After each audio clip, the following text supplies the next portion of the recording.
Aujourd'hui dans le Bitcoin, le titre est vrai, rassurez-vous. Je ne devrais pas partager cette stratégie, ceci, parce que c'est quelque chose que j'utilise depuis pas mal de mois et que j'ai pas envie de partager au grand public, mais ce serait l'opposé de ma philosophie, qui est avant tout le gauchisme, le partage, le communisme. Et comme le dirait mon dieu Satoshi Nakamoto, si on te frappe sur la joue droite, dépasse-lui un roundhouse kick dans la gueule. Excusez, on s'éloigne du sujet, mais il y a un truc qui me perturbe un peu parce que je crois qu'il y a un voisin, un vieux qui me regarde depuis sa fenêtre, ça fait un peu flipper. Attendez, je vais prendre une photo. No fake, c'est vrai. Bref, ma décision est prise. Cette fameuse stratégie, je la partage dans cette vidéo. On va commencer par le gagnant du jour des $50 sur BingX. Congratulations, mon niveau de gauchisme qui s'élève encore plus. Je rigole, hein, je suis pas de gauche. Pour recevoir comme le gagnant du jour $50 sur BingX, simplement répondez à cette question. Est-ce que lundi matin à 9h, le prix du Bitcoin Price sera au-dessus des 44 030 $ ou sous ce prix?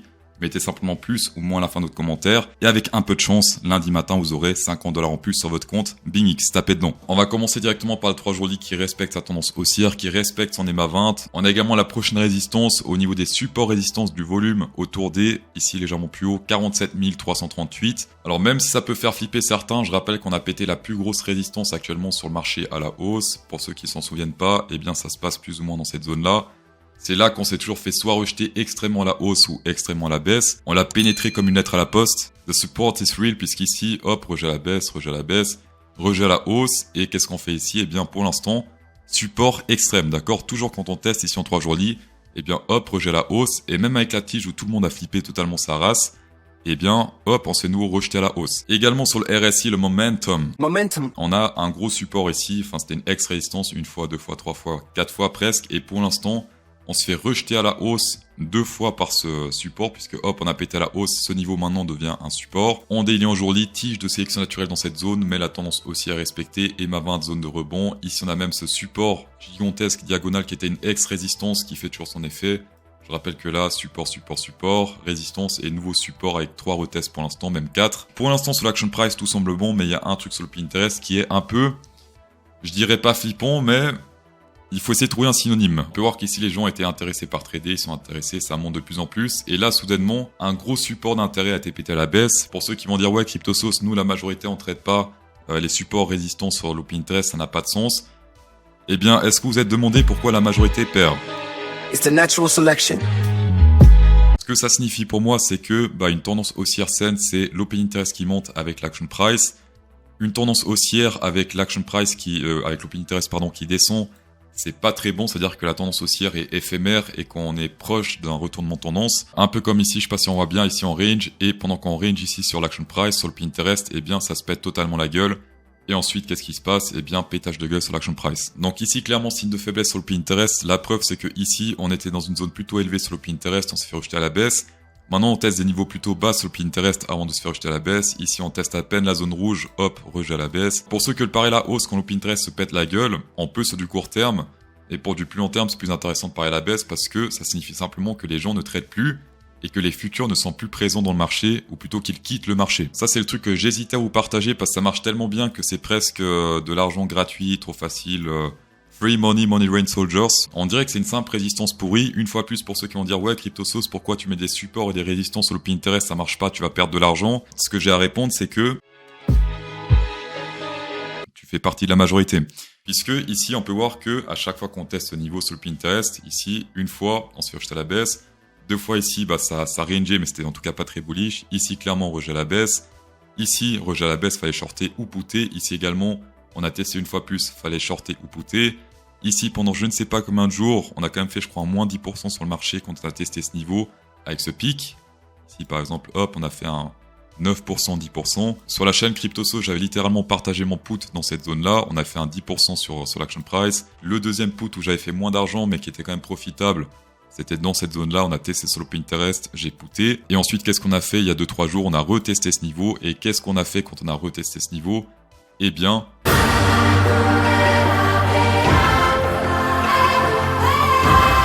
donc ça, c'est vraiment un truc que j'ai hésité à vous partager. Pas parce que je vous aime pas, d'accord? Parce que je pense que vous êtes beaux en vrai. Mais après, bon, il y a le risque du bouche à oreille. Quand trop de personnes sont au courant, eh bien, ça marche plus. Sauf que, sur la chaîne CryptoSauce, je fais quoi? 5000 vues, 10 000 vues grand max. Donc 10 000 traders qui savent cette stratégie sur les millions de traders qui existent dans le monde, je pense pas que ça changera grand chose. À mon humble avis. Cette stratégie CryptoSauce vous la partage gratos, gratuitement. Enfin, gratuitement, c'est peut-être un gros mot. Tout ce que je demande en retour, c'est un pouce bleu. S'il vous plaît, madame, s'il vous plaît, monsieur. Enfin, voilà. Et tout le monde est gagnant. La plus-value est incrémentée en chacun d'entre nous. Est-ce que vous n'êtes pas encore convaincu d'insérer un pouce bleu dans CryptoSauce? Eh bien, on va aller encore plus loin puisque, regardez bien, où est-ce qu'il faut acheter? Là, je vous montre quand est-ce qu'il faut vendre, mais où est-ce qu'il faut acheter sur cette tendance haussière? Alors oui, il faut buy the dip, mais c'est facile à dire puisque si vous buy the dip, vous buyez par exemple ici, hop, sélection, il faut pas faire ça, d'accord? Donc pour buy un dip, ce qu'il faut faire, c'est attendre, regardez bien ici, un range parallèle sur le Pinterest. Quand on pète ce truc à la baisse, on est soit sur le bottom, ou soit sur le dip, soit très proche du dip. Ici par exemple, fallait acheter, ici fallait acheter, ici toute cette zone, fallait acheter.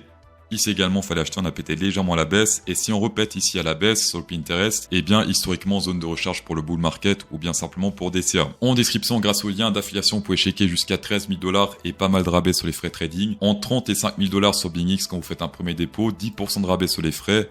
Et no KYC, donc c'est pas obligatoire, vous pouvez le faire mais c'est pas obligatoire. Pourquoi CryptoSauce admire cet exchange? Eh bien simplement parce que ce qui le différencie des autres exchanges, c'est qu'on peut également ici trader les stocks, comme par exemple Pfizer, Natural the Selection.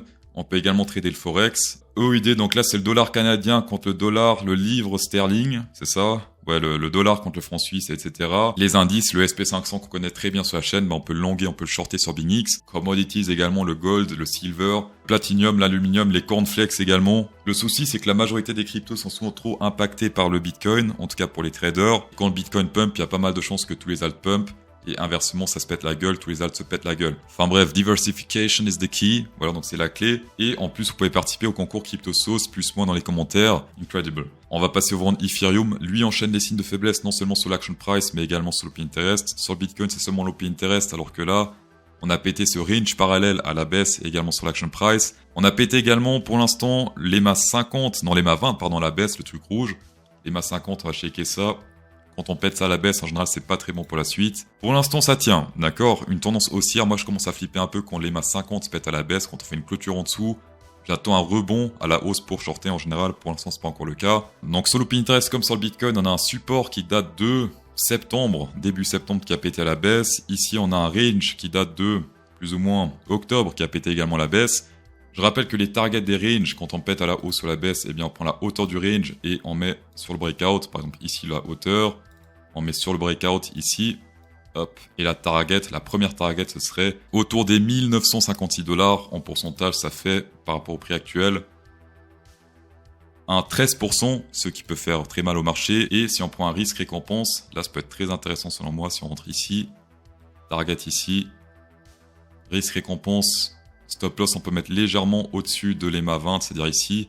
Un 4 de risque-récompense. 4, c'est quand même un peu risqué comme trade. Bonne chance pour réussir, pas être rentable sur long terme avec des risques-récompenses de 4. Je pense que là, un 2,5 peut être pas mal. Le stop loss, légèrement, où il y a la clôture, ou plutôt l'ouverture de la bougie bearish. Tous ceux qui tradent les altcoins, c'est beaucoup plus risqué que de trader du Bitcoin. C'est pour ça que moi, la majorité de mes trades, 90% de mes trades, c'est du Bitcoin. Après, bien sûr, libre à vous. On est en démocratie. En tout cas, pour ceux qui sont pas en France, et vous pouvez faire ce que vous voulez. On peut également constater ce trade Ethereum en 4 heures, et pour l'instant, on peut voir que cette zone de résistance fait effet de résistance, puisque hop, on a retesté. Et qu'est-ce qui se passe quand on reteste? Eh bien, on n'arrive pas à péter, on s'est rejeté à la baisse. Et sinon, niveau volume, pour ceux qui veulent une double confirmation, eh bien, cette zone de volume, si elle est pétée à la baisse, avec des clôtures, bien sûr, en 4 heures, pas très bon pour la suite également. Donc là, hop, on pète à la baisse, une clôture à la baisse, et tout de ground. Pour ceux qui veulent juste trader le volume en 4 heures, ce qu'on peut faire, c'est hop, rentrer un petit peu plus haut, on essaie d'entrer un peu plus haut. On met le stop loss légèrement au-dessus de la résistance rouge ici diagonale. Et la première target, ça se passe ici sur la première zone de volume, autour des 2108 $. Ce qui fait un risque récompense de 3,13. Ce qu'on peut faire pour un peu moins risquer, c'est hop, mettre légèrement plus haut là où il y a un trou de volume. Comme ça, tout ce volume va faire office de résistance. Et on est sur un 2,5. Il y a une stratégie qui consiste à chasser les centres des tiges. Ici, on a une énorme tige en jourly sur le Ethereum. Également sur le Bitcoin, je n'ai pas parlé avant, mais c'est pareil sur le Bitcoin. Sur le Ethereum, ça se passe autour des 2159 $. Et souvent, ces zones-là aiment bien se faire bouffer. On peut le voir historiquement. Ici, par exemple, centre de la tige, on l'a bouffé ici. Centre de la tige, on l'a bouffé une bougie plus tard. Ici, centre de la tige, on l'a bouffé, c'était 2-3 jours plus tard. Etc., etc. Donc ça également, c'est une stratégie un peu underground à combiner avec d'autres stratégies. Mais souvent, historiquement, les centres des tiges sont au moins rebouffés une fois avant de prendre une nouvelle décision. Et ça vaut également pour le Bitcoin Price. Ici, regardez bien, on est sur une énorme tige dont les 50% n'ont pas encore été bouffés. Ça se passe autour des 41 915 $. D'ailleurs, j'ai peut-être testé un truc, un trade peut-être de risque récompense 2, on va voir. Hop, si on peut faire un 2. Si on monte encore un petit peu autour des... Dans cette zone-là, ça se passe autour des 44 596. Si on teste cette zone-là, je vais faire un test, je vais tenter cette stratégie des 50% et on verra la semaine prochaine si ça aboutit ou pas. Dans tous les cas, merci d'avoir checké cette vidéo. J'espère que la plus-value a été incrémentée en vous. Si c'est le cas, une fois plus, insérez un pouce bleu pour que le plaisir soit encore plus partagé. Et bon week-end.